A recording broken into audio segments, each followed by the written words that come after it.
Okay, time to get this thing started. This is the place where I get to say what I want, the way I want, and how I want, and there is nobody here to take the conversation to the right or to the left. Why? Because it's all on me. This is Express Yourself.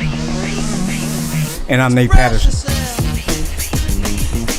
Gun violence in Springfield.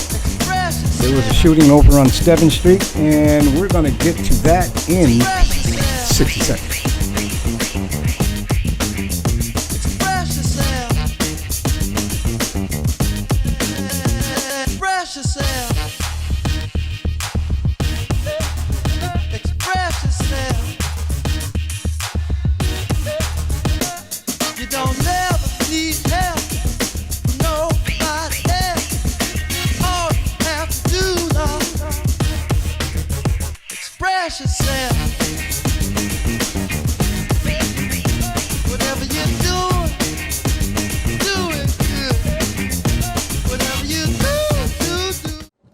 Hello everybody, I'm Nate Patterson and this is Express Yourself.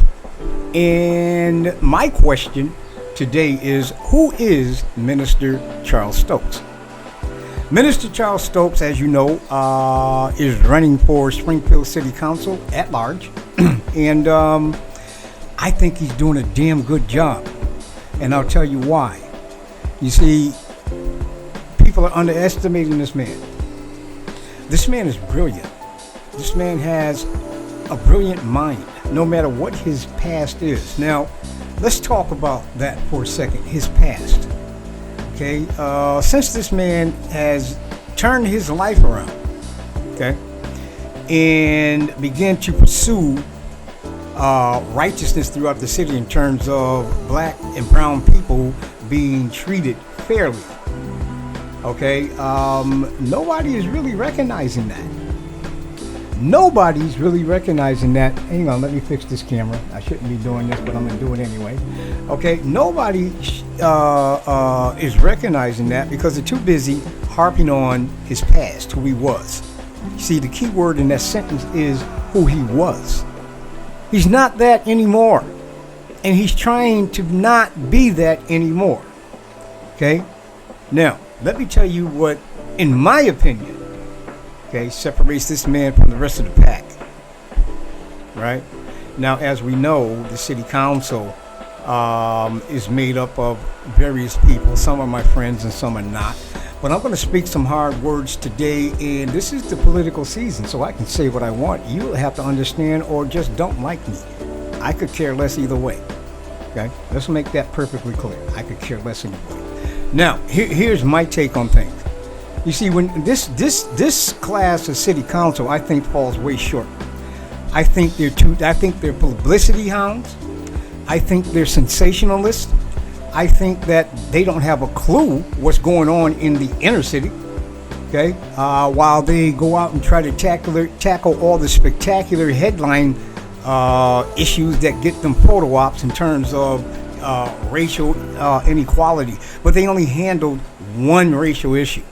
The Nathan Bill thing. I haven't heard anything else. Daryl Moss got fired. They tried to handle that. That's not city council business. That's Daryl Moss's business. You know what I mean? You know, see, I think this class should have took a hint from Senator Adam Gomez. When Senator, and I hope I got his title right, I think he's Senator Adam Gomez, when he was elected to city council, that man hit the bricks running. He was visual, he was involved.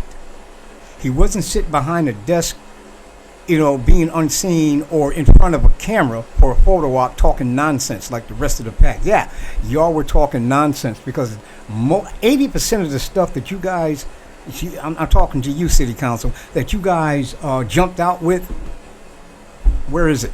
Where are the answers? Where are the solutions? Right now, I'm dealing with an issue that really has me perplexed and irritated because we got people parking on the sidewalks, you know what I mean, with their cars, 2 and 4 tires on the sidewalk. And you have to almost fight people to get to move their cars so you can walk by. I brought this particular incident when it was in its infancy to Tracy Whitfield, City Councilwoman Tracy Whitfield. She said she would handle it. I have not heard anything. It's been, 3, maybe 4 years now. How long has she been in office? Haven't heard a word. So that's one thing, right? Then I have a even more complex problem, a personal issue, and I figure I can go to city council because I needed a type of help because my beef was against PBTA, and I needed some backup. You understand? I went to Tracy once again. Well, she was busy. And from what she told me, it wasn't really city council stuff. It was personal business. So fine, you be busy. So she said she'll refer me to Justin Hurst, City Councilor Justin Hurst, and he'll help me. Well, I guess she did, and I even posted a message to City Councilor Justin Hurst in his inbox. And I watched the icon as it went down, telling me that he saw my message, and I never heard a single word. I asked the man to contact me, never heard a single word. And today he wants my vote. Brother, you couldn't pay me to vote for you. I'm going to ignore you like you just ignored me, so you got one less vote. Might not make a difference, then maybe it might, right? But man, you guys, you can't ignore people when you're in public office. So, who is Charles Stokes? Well, one thing I know, that brother didn't ignore me. Do you understand? When I talked to him, he didn't ignore me, right? Matter of fact, he wants to champion that issue if he's elected. And I want this man to be elected. Because not only is he championing that issue, but we have a major problem here in the city, and it's called gun violence. And I submit to you that not one person sitting on city council right now can handle it. Why you say that, Nate? Well, I'm glad you asked that question because I want to point out a serious difference. And anyone watching this video, listen closely. Not one person on city council is visually identifiable to the gangs. Not one person. Not one person on city council can go and sit down with those dudes and females and talk peace treaty or talk anything. Why? Because they don't live here anymore. What do you mean by that, Nate? Meaning that they're not about that life. Never have been. They grew up in the city. They've heard about it. They got friends in it. Maybe got family in it. But they're not about that life. So that's a boundary. That's a boundary, right? Because in order to solve a problem, you have to be familiar. You have to be knowledgeable. You have to know what you're talking about. Not one of those city councilors know what they're talking about when it comes to this city's gun violence. And I'm only harping on city council, but I'm talking about every political person in this city. You guys have thrown all kind of stuff against the wall and it hasn't stuck. Well, Minister Charles Stokes has a solution, and I think we should give it an opportunity and a chance. All right? Not one of you people, not one of you sitting city councilors or the mayor has done like the other big cities done, and like what Minister Charles Stokes is proposing right now, is to go down and have a dialogue with the gangs, bring them to the table, and discuss and hopefully pass a peace treaty against them. Which one of you brilliant city councilors that's got your face stuck up in the cameras thought of that? And if you thought of that, which one of y'all had the balls to go down there and talk to those guys? You don't. And so stop faking the funk, because if you did, you would have been doing it, you would have done it already. Just the fact that you haven't done it tells me you do not have a clue how to solve this, and you're probably scared. Well, Minister Charles Stokes is about that life, or was. Do you understand? He was about that life. They know him. They trust him. They respect him. Not one person on the city council has their respect. Not one. Now, this is just my opinion. I could be wrong. But this is what I see. This is what I see. You can't even handle Nate Patterson when he speaks hard words. And I rant and people call me crazy. You know what I mean? If you can't handle me, how you going to handle the gangs? I'm nowhere near that. Do you understand? So, in order for this problem to be solved, it would take someone that's visually identifiable, respected, and accepted in their environment for them to go down and sit down and talk this thing out. You know what I mean? That's what it's going to take. Remember Jim Brown did that? Yeah, Jim Brown wasn't scared. But everybody else that was talking about the gun violence and all that kind of stuff, they never did anything Jim Brown did. They didn't go talk to the gangs. You know what I mean? And if they did try to reach out to them, the gangs probably said, go kick rocks, man. Nobody want to listen to your out-of-touch ass. You got to have solutions, man. You know what I mean? You got to have solutions. This is about our neighborhood. This is about, as Minister Stokes says, our kids. You understand? But you're going to let some other demographic come in here with some bullshit program to try to teach our kids? Are you serious? Man, every time that happens, man, I don't have a voice, right? But I still yell and scream. That's bullshit. But nobody listens. It hasn't worked over the years.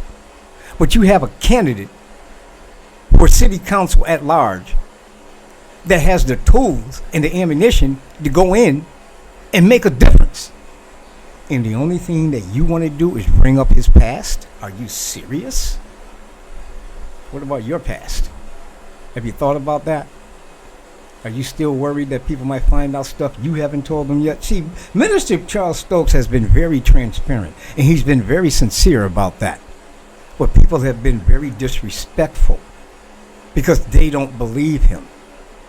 You know what? I had the same problem with people coming up in my family because, you know, I got my history too, right? And I wasn't about shit for a while. But when I turned things around, some people accepted, a lot of people didn't. So I came up with this saying, I've changed. And if you can't see the change in me, then to you, I haven't changed. So you need to work on that. It's not me. It's not me. I'm just going to go on with my life. You deal with what you can't handle about me. So essentially what I'm saying is you guys, when you talk about Minister Charles Stokes and you start to dog him out about his past, you understand, then to you, he hasn't changed. But to every other people who have an unbiased mind, this is a brilliant man. This is a man that we want in city council. This is a man that has solutions. Does he have all the answers? No. Nobody does. But he has better solutions or proposals than anything I've heard from anyone on city council to date. I said to date. I'm 65 years old. I began my dance in the political arena at the age of 13. So from 13 to now, I have not heard anyone on city council propose a sit down with these gangs. Now, I could be wrong. Somebody could have said it, but did you do it? You see, that's the problem. All talk. Earlier today, and I'm going to end this with this little piece. I got 14 minutes. I don't want to go too long, right? Minister Charles Stokes on the corner of Stebbins Street, right? Come on, let's get it together, Nate. On the corner of Stebbins Street, held a press conference. He held a press conference at the corner of Stebbins Street, and the man was talking a lot of answers and solutions. You know, he's trying to get people to believe him. You know what I mean? He's trying to get people to follow him, to support him, right? But people can't get past his past. Have any one of you had a past? And I know every last one of you did. Did you ask for forgiveness? Did you want people to forgive you and look at you who you are today? Then why can't you give him the same respect? Why can't you give him the same courtesy? This is a brilliant man you see standing before you. He is city council material. He has ideas. He is well articulated, and he articulates his idea better than any one of you on city council. And I've listened to all of you. Okay? He's sincere in what he's talking about. He has a passion for this stuff. Not one of you on city council does that I've seen, and this is just my opinion. You understand? I can't speak for nobody else. But I'm so turned off by city council, I don't even follow you guys anymore. But now I got a champion right here. I got a champion right here that I can follow. And that's Minister Charles Stokes. Okay? So, with that said, get out and support this man. Do your due diligence and vet this man like you vet everybody else. Vet his competition and see who comes up on top. I'm quite sure you'll pick Minister Charles Stokes. My name is Nate Patterson. This is Express Yourself. Peace.